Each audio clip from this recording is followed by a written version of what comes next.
Protest किस पे है। पहला हमारा प्रोटेस्ट तो सबसे पहला वही है कि जस्टिस मिले, जो उस बच्चे के साथ हुआ वो उसके लिए हमें पूरा जस्टिस चाहिए, जो कल्प्रेट है पकड़े जाए उनको फांसी हो। फिर बात आती है सीपीए। सीपीए है क्या?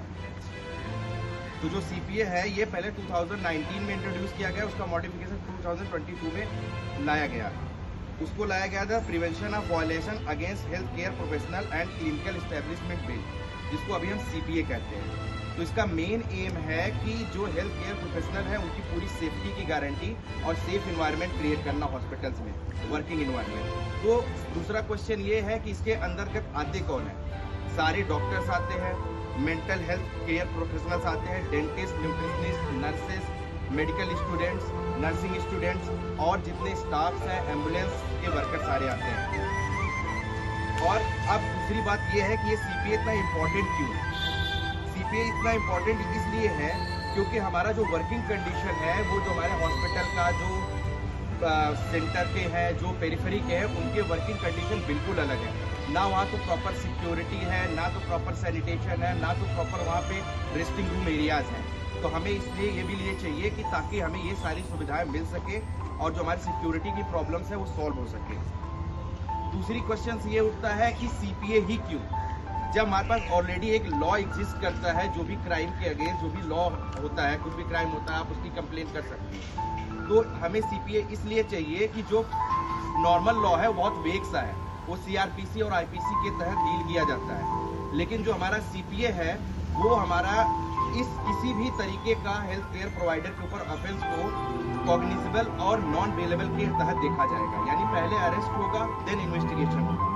जबकि जो ओल्ड लॉ है, जो नॉर्मल लॉ है, उसमें ये है कि पहले जो है उसको अपराधी घोषित किया जाएगा, फिर उसके ऊपर जो है कोई कार्रवाई की जाएगी।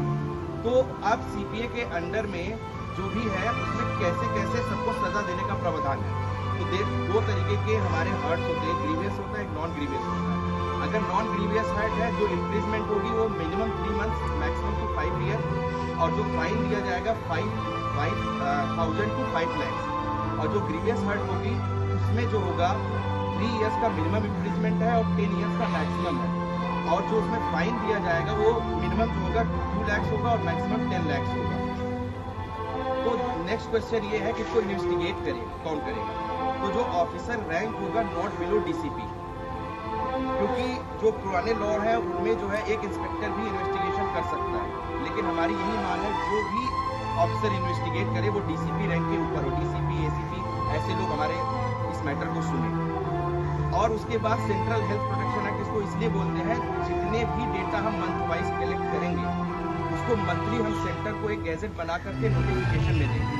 तो जिसमें कमेटी होगी, जिसको बोलेंगे कि डिस्ट्रिक्ट कमेटी बनेगी, जिसमें हमारे होंगे फील्ड्स ऑफ मेडिसिन वाले लोग होंगे, लॉ के लोग होंगे, कंज्यूमर मूवमेंट्स वाले लोग होंगे, हेल्थ मैनेजमेंट के लोग होंगे और ह्यूमन राइट्स के लोग होंगे।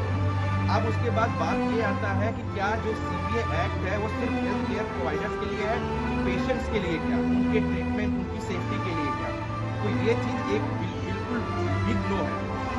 ये सिर्फ डॉक्टर्स के लिए नहीं है, ये पेशेंट्स को भी उसके राइट्स देते हैं कि पेशेंट को जितना भी उसका ट्रीटमेंट हो, पेशेंट को और पेशेंट के रिलेटिव, पेशेंट से रिलेटेड उसके ट्रीटमेंट, उसके इन्वेस्टिगेशन, उसके मैनेजमेंट का उसको फुल डिस्क्लोजर दिया जाएगा और उसमें कोई भी किसी भी तरीके की एसिमेट्री नहीं होगी। पेशेंट को ये अधिकार दिया जाएगा कि he have right to take a second opinion, उसको बायस नहीं रखा जाएगा, उसकी ज़रूरत है सेकंड ओपिनियन तो वो ले सकता है। इसके बाद भी अगर पेशेंट सेटिस्फाइड नहीं है तो there will be establishment of appropriate grievance redressal system, यानी पेशेंट उस चीज़ की शिकायत कर सकता है और उसकी एक प्रॉपर कमेटी उसकी जांच करेगी। तो इसका मतलब ये है, ये जो भी एक्ट है ये डॉक्टर्स और पेशेंट्स के बीच के रिश्तों को सुधारने के लिए, ना कि बिगाड़ने के लिए। बस यही है।